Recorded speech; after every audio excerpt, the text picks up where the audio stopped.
The phone and the fish, a Zen reflection on the present. The businessman arrived at the temple at sunset. His black car stopped in front of the ancient wooden door, and a monk greeted him with a slight bow. The businessman, dressed in an immaculate suit, nodded absent-mindedly while replying to a message on his phone. "Welcome," said the monk in a serene voice. "Here you will find what you are looking for." The businessman barely heard him. His mind was occupied with emails, pending meetings, and the imminent stock market opening the next morning. He had only accepted this forced pause because his doctor had warned him that his blood pressure was dangerously high. That night, the businessman lay on the tatami mat in his austere room. Outside, the sound of the wind in the trees felt foreign to him. He fell asleep with his phone in hand. The next day, a young monk assigned him a task. Every morning, before doing anything else, you must feed the fish in the pond. The businessman furrowed his brow. Was that all? Where were the deep answers he had come to find? With a sigh, he accepted the bag of food and headed for the small pond.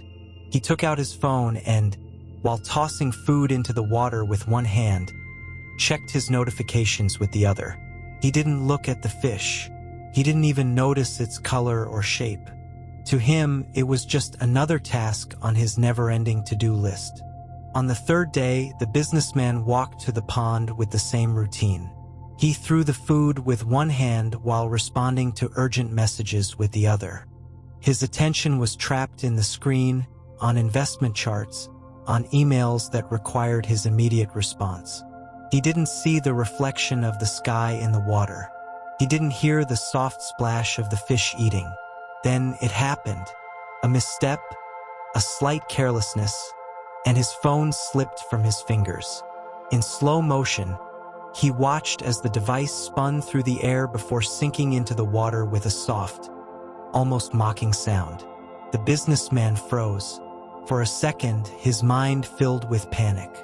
There were his contacts, his agendas, his important messages. Without thinking, he knelt by the pond and plunged his hand into the cold water, groping for his precious device. But then he stopped. For the first time since arriving, he really looked at the water. The fish swam in peaceful circles, as if nothing had happened. Its scales reflected the morning light with a golden glow. Its movements were slow, unhurried. The businessman felt his breathing, once shallow and rapid, grow deeper. He stayed there, his hands still in the water, observing. Without the phone in his hand, without the constant distraction of notifications and obligations, the world around him seemed different. For the first time in a long time, he was present. The businessman stopped searching for the phone. His hand remained still in the water, feeling the coolness of the pond. The fish continued swimming calmly, unaffected by the presence of its new companion. The man watched as the water formed gentle ripples with each movement of the fish, expanding slowly before fading away. Everything in that moment seemed to flow effortlessly, without the urgency he had always felt in his life. He took a deep breath.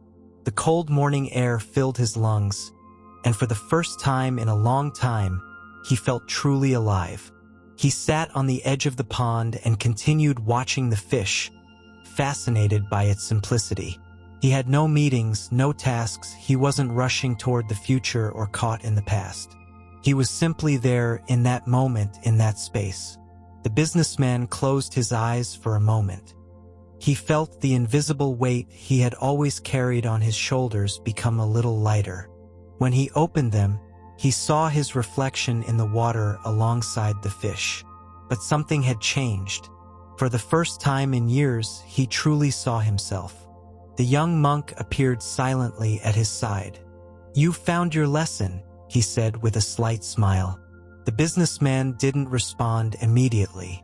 He kept looking at the water, the light dancing on the surface, the fish moving gracefully.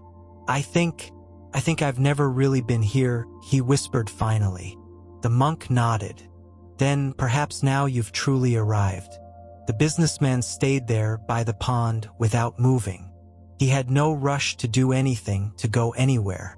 For the first time in years, he didn't feel the urgency to check a message, answer a call, or meet a deadline. The monk quietly walked away, leaving him alone with his discovery. The fish continued swimming with the same tranquility, not worrying about anything other than the present moment. Its entire life was that instant, without past or future, without worries or expectations. The businessman smiled slightly. How much time had passed without him realizing how simple life could be? How many moments had he missed by always being trapped elsewhere? He dipped his hand into the water again, not to search for his phone, but just to feel. The coolness ran over his skin, and in that contact with the water, with reality, with life, he understood something profound. Peace wasn't something he had to find in a retreat, in a complicated teaching, or in a grand revelation. Peace had always been there, in every moment, waiting for him to notice it. He continued watching the pond a little longer, feeling each breath, listening to the sounds of the wind through the trees, the soft murmur of the water moving. For the first time, everything was right as it was. The businessman stayed by the pond until the sun rose in the sky. He had no sense of time, and for the first time in his life, that didn't concern him. When he finally stood up, he felt his body lighter, as if he had left behind a weight he had been carrying without realizing. His steps were slower, more mindful. He walked along the temple paths without taking out another phone, without looking at a screen. He watched the trees sway in the breeze, listened to the birds singing without hurry, without the need to fill the silence with distractions. When he arrived at the dining hall, a group of monks were eating in silence. He joined them. Every bite of rice, every sip of tea, had a flavor he had never noticed before. Not because the food was different, but because he was truly there to experience it. When he finished, the young monk who had assigned him the task with the fish approached him with a slight bow. "How do you feel today?" he asked serenely. The businessman thought about his response. He had spent so much time defining himself by his success, his achievements, his endless to-do list. But in that moment, none of that mattered. "Present," he said finally. The monk smiled, as if he had been waiting for that response all along. "Then, now you can begin to live." The businessman nodded, feeling deep inside that those words were true. The following days passed in a different way. Each morning, the businessman walked to the pond, but he no longer did so in a hurry or with his mind elsewhere. He sat by the water, watching how the fish swam in its silent world. He tossed the food gently and watched how the ripples spread, how the fish approached naturally, without anxiety, without expectations. He no longer felt the need to do anything else in that moment. The phone still lay at the bottom of the pond. He didn't ask to retrieve it. He didn't feel the urgency to replace it. One afternoon, while walking around the temple, he saw another visitor arrive in a hurry, holding his phone firmly, typing messages while speaking impatiently. He recognized himself in that man, in his anxiety, in his urgency, in his inability to stop. But this time, instead of feeling impatience or frustration, he felt compassion. Everyone carried that invisible rush inside. Everyone was searching for something, even if they didn't know what. That night, sitting under a tree, he remembered his first days at the temple. He remembered the feeling of losing his phone and the distress that had overwhelmed him in that moment. And now, thinking about it, he simply smiled. He hadn't really lost anything. He had gained something much more valuable. The businessman began to understand that life didn't need to be an endless race. That true success wasn't in the number of emails answered or the constant struggle for the next achievement. One morning, while feeding the fish, he realized something curious. The fish never seemed to be in a hurry, but it always found what it needed. The water gave it everything effortlessly. There were no worries in its world, only the natural flow of existence. The businessman dropped the last grains of food into the water and watched how the fish moved gracefully, without worrying about what would come next. In that moment, he understood.